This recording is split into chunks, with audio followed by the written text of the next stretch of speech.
Hello everyone, my name is Riddhi. इस lecture में हम लोग समझेंगे PSIR ऑप्शनल यूनिट 3। तो पेपर 1 की यूनिट 3 का सबसे पहले हम क्वेश्चन ही देख लेते हैं कि इस साल क्या पूछा गया था। तो हम बेसिकली इस लेक्चर में देखेंगे कैसे प्रिपेयर करना है हमें यूनिट बाय यूनिट। तो 2023 में अभी क्वेश्चन आया था कि Rawls idea of the liberal self is too individualistic, explain in context of communitarian critique of Rawls theory of justice. तो ये तो बहुत ही डायरेक्ट क्वेश्चन है, आप हेडिंग ही पढ़ लो इसकी क्या है। तो ये सिलेबस की हेडिंग में से डायरेक्ट क्वेश्चन उठा के पूछा हुआ है, communitarian critique of Rawls theory of justice में।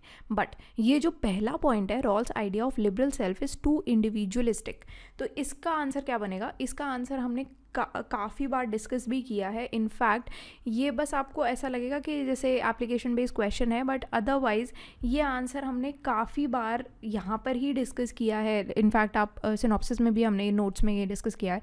बेसिकली क्या करना है, आपको क्रिटिक देना है कि रॉल्स का जो थ्योरी ऑफ जस्टिस था वो काफ़ी इंडिविजुअल के बारे में ज़्यादा सोचता है rather than community point of view से। ठीक है, तो यहाँ पर आप यही, जैसे व्हील ऑफ इग्नोरेंस है, उसमें भी यही बात की जाती है कि इंडिविजुअल पर फोकस्ड है, सेल्फ पर फोकस्ड है Rawls theory of justice, and लोगों पर फोकस नहीं किया जाता। इनफैक्ट हमने कंपैरेटिव एनालिसिस किया था ग्रीक और रॉल्सियन कंसेप्ट ऑफ जस्टिस, उसमें भी इसी बेसिस पर ये एनालिसिस हुआ था कि जैसे प्लेटो और सोक्रेट्स के हिसाब से वो क्या मानते हैं कि कैसा जस्टिस होगा, और रॉल्स का जो कंसेप्ट है वो बहुत ही इंडिविजुअल बेस्ड मॉडल है, बट प्लेटो और सोक्रेट्स का इंडिविजुअल बेस्ड मॉडल नहीं था। तो ये सारी चीज़ें, in fact critique of Rawls theory of justice में भी आप यहाँ पर क्रिटिक में भी यही पढ़ते हो कि कैसे रॉल्स का जो आइडिया है वही क्रिटिसाइज़ करोगे, क्योंकि वही पॉइंटर बनता है कि liberal self is too individual पर ज़्यादा फोकस्ड है। इनफैक्ट जो आप कम्युनिटेरियन क्रिटिक पढ़ रहे हो of Rawls theory of justice, ये पर्टिकुलर यहाँ पर भी आप ये पॉइंटर्स मेंशन करोगे। तो आपको ना इस कंटेक्स्ट में आंसर देना था, जो कि काफ़ी क्वेश्चन अगर आप देखोगे तो ऐसा इनडायरेक्ट क्वेश्चन नहीं आया है। ये क्वेश्चन वही है जो आपके सिलेबस का पार्ट है। तो जब भी हम प्रिपेयर करते हैं, सबसे पहले तो आप सिलेबस ही देखोगे कि सिलेबस की हेडिंग में क्या लिखा हुआ है, वो आप डायरेक्ट प्रिपेयर कर जाओगे। जैसे कम्युनिटेरियन क्रिटिक आ गया ना, इनफैक्ट काफ़ी बार पूछा गया, तो ये तो सिलेबस की ही हेडिंग में दिया हुआ है, तो ये तो कोई बाहर से क्वेश्चन में नहीं आया। तो सबसे पहले तो आप जस्टिस के बारे में डिस्कस करोगे, जस्टिस कितने प्रकार के होते हैं, कौन कौन से थिंकर्स हैं, क्या बोला उन्होंने जस्टिस के बारे में वगैरह। फिर कंसेप्शन ऑफ जस्टिस हमें रॉल्स की थ्योरी ऑफ जस्टिस के कंटेक्स्ट में आपको बताना है। तो ये आपको बहुत अच्छे से प्रिपेयर करके जाना है, जो आपका अगेन क्वेश्चन भी आया रॉल्स थ्योरी ऑफ जस्टिस में से। फिर कम्युनिटेरियन क्रिटिक में से क्वेश्चन आया, जो कि अगेन इंपॉर्टेंट है। तो ये तो डायरेक्ट क्वेश्चन ही हैं, है ना। सिलेबस की हेडिंग्स की आप सारी चीज़ें प्रिपेयर कर जाओ। सबसे पहले तो हेडिंग देख जाओ, उसके बाद आप आओगे PYQ ऊपर, जो प्रीवियस ईयर क्वेश्चन है। और हमने इसमें पिछले 40 साल के प्रीवियस ईयर क्वेश्चंस कवर किए हैं, जो सिनॉप्सिस IAS की वेबसाइट पर आप विजिट करोगे, वहाँ से आपको फ्री बुकलेट मिल जाएगी ये प्रीवियस ईयर क्वेश्चन की 40 ईयर्स की। वो आप वहाँ से डाउनलोड करके, जो लोग खुद से प्रिपेयर कर रहे हैं वो कर सकते हैं। तो ये लेक्चर बेसिकली उनके लिए जो खुद से प्रिपेयर कर रहे हैं। तो यहाँ पर आप देख सकते हो 2018 में जैसे डिस्ट्रीब्यूटिव जस्टिस पर क्वेश्चन आया था थ्योरी ऑफ जस्टिस में से। देन 1994 में भी कंसेप्ट ऑफ जस्टिस पर क्वेश्चन आया था कि लिबर्टी इक्वालिटी से ये कैसे रिलेटेड है। उसके बाद आपका रॉल्स थ्योरी ऑफ जस्टिस में से क्वेश्चन आया था, कंपैरेटिव एनालिसिस दिया था इसमें, अगेन वही Greek perspective of justice with Rawlsian concept of justice. 2021 का ही क्वेश्चन है, काफ़ी रीसेंट क्वेश्चन है। इनफैक्ट 2021 में 2 क्वेश्चन पूछे गए थे इसमें से, and Rawls enrich the idea of justice in liberalism, ये क्वेश्चन भी पूछा गया था। तो एक ही यूनिट से आप सोचो 2 क्वेश्चन पूछे जा रहे हैं, तो कितनी इंपॉर्टेंट यूनिट है ये। और लगातार ही UPSC इस पर्टिकुलर यूनिट से क्वेश्चन पूछ रहा है, इस वजह से इंपॉर्टेंट यूनिट है। फिर आप देखते हो जॉन रॉल का justification of discrimination in achieving the goals of justice, 2018 का क्वेश्चन आया था। 2017 में भी कॉन्ट्रैक्चुअल डिस्ट्रीब्यूटिव जस्टिस पर क्वेश्चन आया था। डेमोक्रेटिक इक्वालिटी पर 2016 में क्वेश्चन पूछा गया था। देन 2015 में डिफरेंस प्रिंसिपल पूछा गया था रॉल्स थ्योरी ऑफ जस्टिस में से। 2013 में ओरिजिनल पोजीशन पूछा गया था। देन व्हील ऑफ इग्नोरेंस 2010 में पूछा गया था। 2000 में पूछा गया था सोशल जस्टिस के ऊपर। एंड देन आपको कल्चरल, रिलीजियस, आइडियोलॉजिकल ग्रुप्स के कंटेक्स्ट में इसको आंसर करना था। हल्का सा एप्लीकेशन बेस्ड क्वेश्चन था ये। 1999 में क्वेश्चन पूछा गया था कि we believe that as a matter of principle each number of societies has an inviolability founded on justice. तो ये पर्टिकुलर क्वेश्चन आपका 1999 में पूछा गया था। फिर एंटाइटलमेंट थ्योरी ऑफ जस्टिस पर 2022 में काफ़ी रिसेंटली क्वेश्चन आया था। तो आप देख सकते हो 2022 में भी क्वेश्चन था, 21 में भी, अभी 23 में भी क्वेश्चन आया है, 2018 में भी क्वेश्चन था, 17 में भी, 16 में भी। तो लगातार क्वेश्चन आ रहे हैं इस पर्टिकुलर यूनिट से, ठीक है।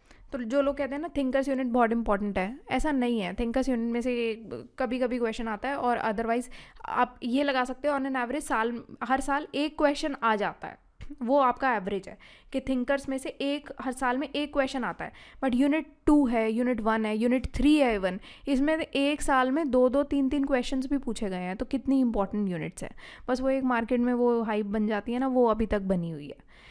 तो 2023 में यहाँ से क्वेश्चन पूछा गया था, अभी जो ये रीसेंट क्वेश्चन है। 2019 में भी वही सेम क्वेश्चन था, कम्युनिटेरियन पर्सपेक्टिव ऑफ जस्टिस। 2014 में भी क्वेश्चन था, conception of justice in the critics of communitarian theories. तो सिमिलर लाइन, सिमिलर थीम्स, वही सेम क्वेश्चन है, वही डिस्ट्रीब्यूटिव जस्टिस है, वही डेमोक्रेटिक सोसाइटी है, वही कम्युनिटेरियन क्रिटिक हो गया, वही क्वेश्चंस आपके रिपीट हो रहे हैं।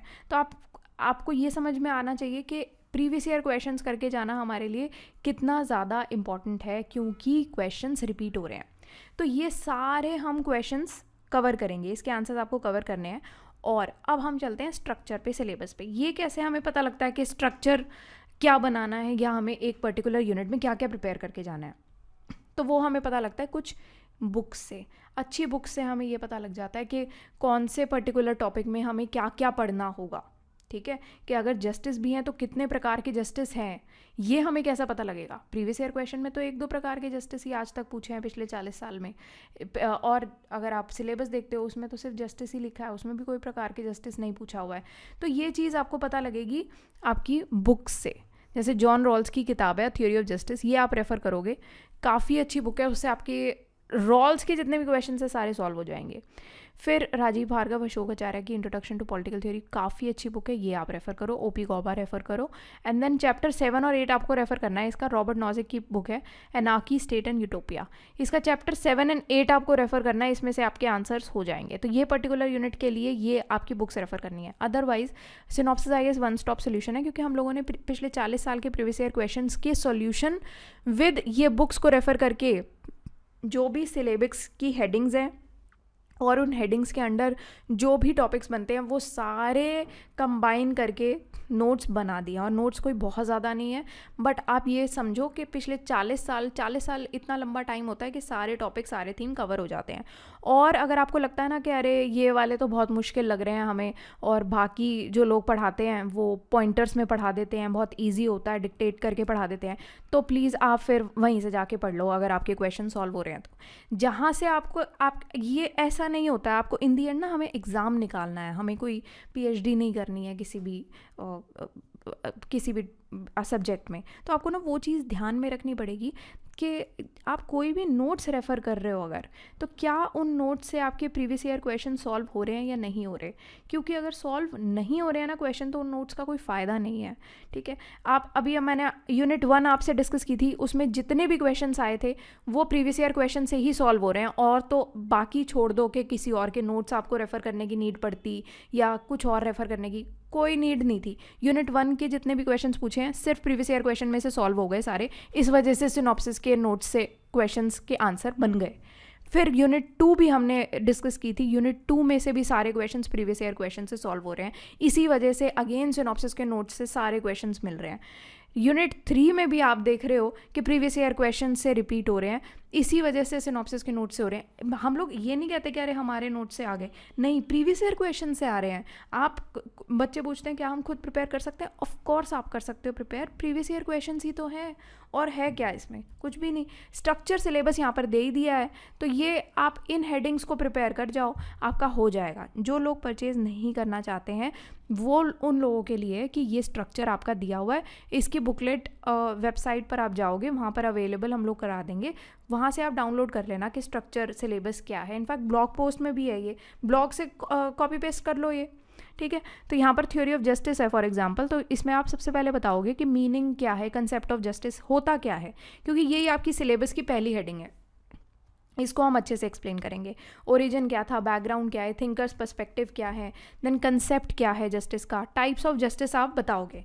तो यहाँ पर हमें कौन से जस्टिस पढ़ने हैं, प्रोसीजरल जस्टिस पढ़ेंगे, सब्सटैंटिव पढ़ेंगे, डिस्ट्रीब्यूटिव, एंड रॉबर्ट नॉजिक की एंटाइटलमेंट थ्योरी भी हम यहाँ पर डिस्कस करेंगे। फिर डायमेंशंस होते हैं अलग अलग जस्टिस के, तो एक लीगल डायमेंशन में आप बात करोगे, political, economic and social justice के बारे में हम लोग यहाँ पर बात करेंगे। फिर एप्लीकेबिलिटी या कंटेम्प्रेरी रेलेवेंस, हर एक टॉपिक का ना कंटेम्प्रेरी रेलेवेंस ज़रूर कर जाना इंडिया और वर्ल्ड के कंटेक्स्ट में, क्योंकि आजकल यूपीएससी का ना काफ़ी फेवरेट टॉपिक हो गया है ये कि कंटेम्प्रेरी रेलेवेंस बताओ या एप्लीकेबिलिटी बताओ। तो इसका रिलेशनशिप बताओगे between justice, liberty and equality. Amartya Sen की कैपेबिलिटी अप्रोच बताओगे टू जस्टिस। तो ये आपके क्वेश्चंस काफ़ी इंपॉर्टेंट टॉपिक्स हैं, ये आप करके जाओगे, चाहे क्वेश्चन पूछा हो चाहे ना पूछा हो, आपको करके जाना है, ठीक है, इंपॉर्टेंट है। क्रिटिसाइज करके इसको आप कंक्लूड कर दोगे। ओके, ये आपका थ्योरी ऑफ जस्टिस का पूरा स्ट्रक्चर बनता था। अब हम रॉल्स थ्योरी ऑफ जस्टिस पे आते हैं। इसमें आप अगेन इंट्रोडक्शन दोगे, बैकग्राउंड बताओगे, थिंकर्स पर्सपेक्टिव, फिर कंसेप्ट बताओगे, रोल क्या है जस्टिस का वो आप मेंशन करोगे कंसेप्ट में। प्रिंसिपल्स ऑफ जस्टिस आप बताओगे कि फेयर इक्वालिटी ऑफ अपॉर्चुनिटी होनी चाहिए, डिफरेंस प्रिंसिपल की बात करोगे आप। इसमें आप जस्टिफिकेशन दोगे डिस्क्रिमिनेशन का कि टू अचीव जस्टिस, कि क्यों डिस्क्रिमिनेशन ज़रूरी है जस्टिस पाने के लिए, वो चीज़ आप बताओगे डिफरेंस प्रिंसिपल के अंडर। फिर डिफरेंट थ्योरीज बताओगे, व्यूज़, पर्सपेक्टिव्स जो भी हैं उस थिंकर से रिलेटेड, जैसे कि रॉल्स का आइडिया ऑफ सोशल जस्टिस के बारे में आप बात करोगे, रॉल्स डेमोक्रेटिक इक्वालिटी के बारे में बात करोगे, कंडीशंस क्या है कॉन्ट्रैक्ट की, जैसे original position and wheel of ignorance. ये दोनों टॉपिक्स काफ़ी इंपॉर्टेंट टॉपिक्स हैं, ये दोनों इसके अंडर आएंगे। ओके, आफ्टर दैट आप बात करोगे एप्लीकेबिलिटी या कंटेम्प्रेरी रेलेवेंस की in context of again India and world. Rawls theory of justice as contractual and distributive, ठीक है, ये आप बात करोगे। कंपैरेटिव एनालिसिस करोगे Greek and Rawlsian concept of justice की। Political liberalism and theory of justice के बारे में यहाँ पर हम बात करेंगे। क्रिटिक करेंगे रॉल्स थ्योरी ऑफ जस्टिस को, जिसमें हम कम्युनिटेरियन क्रिटिक ऑफ जस्टिस के बारे में बात करेंगे, जिसको थोड़ा सा डिटेल में हम डिस्कस करेंगे बिकॉज क्वेश्चंस रिपीटेडली यहीं से ही आए हैं, ठीक है। 3-4 क्वेश्चन तो मैंने आपको ऐसे ही दिखा दिए कि पिछले 40 साल में कितनी बार ये क्वेश्चन रिपीट हो रहा है। Communitarian critique of justice important है, डिटेल में पढ़ना है इसको। लिबर्टेरियन क्रिटिक बताओगे आप, ये पर्टिकुलर पॉइंट आप यहाँ पर डिस्कस कर लोगे अलग से। ऑल्दो ये जितना भी चीज़ आप पढ़ोगे ना सारा इंडिविजुअल कंटेक्स्ट में ही पढ़ोगे, क्योंकि रॉल्स थ्योरी ऑफ जस्टिस है उसी कंटेक्स्ट में। फिर मार्क्सिस्ट क्रिटिक आप पढ़ोगे, फेमिनिस्ट क्रिटिक ऑफ रॉल्स आप यहाँ पर डिस्कस करोगे, देन इसको कंक्लूड कर दोगे, ठीक है। बुक्स मैंने आपको यहाँ पर आप बताई दी हैं। तो आपको बेसिकली ये करना है कि अगर आप सिनॉप्सिस ज्वाइन करना चाहते हो आप ज्वाइन कर सकते हो। अगर आपने मान लो किसी और को ज्वाइन किया हुआ है, आप यहाँ पर ज्वाइन नहीं करना चाहते हो, तो आप प्रीवियस ईयर क्वेश्चंस उठाओ और अपने नोट्स में ऐड ऑन करना शुरू कर दो। फॉर एग्जांपल आपको लगता है अगर कि आपका ये ओरिजिनल पोजीशन या व्हील ऑफ इग्नोरेंस नहीं दिया हुआ आपके नोट्स में, तो वहीं पर ही ना डैश डाल के यहाँ पर एरो डाल के लिख लो कि ये पर्टिकुलर है। या टाइप्स ऑफ जस्टिस में मान लो आपका सब कुछ कराया हुआ है, एंटाइटलमेंट थ्योरी मिसिंग है ना, ये मिसिंग है। या फिर मान लो आपका प्रोसीजरल जस्टिस मिसिंग है, तो वहाँ पर क्या करोगे, टाइप्स ऑफ जस्टिस में ही आप एरो डालो और यहाँ पर लिखो प्रोसीजरल जस्टिस और वहाँ पर ऐड कर लो इसका आंसर, ठीक है, खुद से आंसर बना के ऐड कर लो। तो वो चीज़ भी आप कर सकते हो, बट टाइम का ध्यान रखना है क्योंकि हमारे पास टाइम ना उतना ही होता। अगर आप अगले साल एग्ज़ाम दे रहे हो तो फिर मैं आपको ये नहीं बोलूँगी कि खुद से नोट्स बनाओ, बिकॉज टाइम हमारे पास कम रहता है। इतना ही टाइम है कि पिछले 40 साल के क्वेश्चन आंसर हम प्रिपेयर कर जाएँ और ये नोट्स बस मिल जाएं और नोट्स में से आप जो जो लिखा है उसको समझो, रटो, जो भी करना है उसको बार बार प्रैक्टिस करो। ये प्रीवियस ईयर क्वेश्चंस को ही टेस्ट बना के लगा के देखो और ज़्यादा से ज़्यादा उसकी प्रैक्टिस करो, तब जाके एग्ज़ाम के टाइम पर आप इतना प्रिपेयर हो जाओगे कि क्वेश्चन देखते ही आपको पता होगा कि इसका आंसर क्या है, आप एज इट इज़ लिख के आओ। क्योंकि क्वेश्चंस रिपीट हो रहे हैं, कुछ नया क्वेश्चन नहीं आ रहा है, मैं आपको बार बार बता रही हूँ, दिखा भी दिया, विद प्रूफ दिखाया है कि हर एक यूनिट जैसे जैसे डिस्कस करते जा रहे हैं सारी यूनिट्स प्रीवियस ईयर क्वेश्चन से पूछी जा रही है, ठीक है। तो जो ऐसे लोग हैं जो नोट्स अपने दे रहे हैं और उससे प्रीवियस ईयर क्वेश्चंस आपके सॉल्व नहीं हो रहे, वो नोट्स का कोई फ़ायदा नहीं है। इनफैक्ट आपको क्वेश्चन करना चाहिए अपने टीचर को कि आपके नोट्स से क्वेश्चन सॉल्व हो क्यों नहीं रहे हैं, आपने प्रीवियस ईयर क्वेश्चंस क्यों नहीं दिए हैं जब सारे क्वेश्चंस रिपीट हो रहे हैं। तो लोग ठीक है अपना मार्केट में नाम बनाने के लिए वो करते हैं कि बार बार आप आओ उनके पास, उनका कोर्स खरीदो, ऐसा नहीं करना चाहिए। बट आपको सिंपल अपना एक ही फोकस रखना है, ये सिलेबस की हेडिंग पढ़ के जाओ, उसके बाद आप ये प्रीवियस ईयर क्वेश्चन सारे करके जाओगे और जो यहाँ पर रह गए प्रीवियस ईयर क्वेश्चन में जो टॉपिक मिस हो गए या फिर जो सिलेबस में टॉपिक मिस हो गए और वो टॉपिक्स आ ना जाए, उसके लिए ये जो बुक्स रेफ़र करके जो पूरा स्ट्रक्चर बनाया हुआ है, ये पूरा स्ट्रक्चर और इसके सब टॉपिक्स आप प्रिपेयर कर जाओगे, ठीक है। तो ये आपको स्ट्रक्चर ध्यान में रखना है। ये आप खुद से भी कर सकते हो, किसी को ज्वाइन करना है सिनॉप्सिस वो ज्वाइन भी कर सकते हैं, आपकी अपनी मर्जी है। आप खुद की प्रिपरेशन का स्टेटस देखो क्योंकि अलग अलग स्टेटस होता है सबका, ठीक है ना। तो उस हिसाब से आप देखना, किसी को कोई क्वेश्चन हो या टॉपिक के रिलेटेड भी कुछ पूछना हो आप कमेंट सेक्शन में लिखकर पूछ सकते हैं, हम लोग अगले लेक्चर में आंसर कर देते हैं। So that's all for today and thank you for watching this lecture.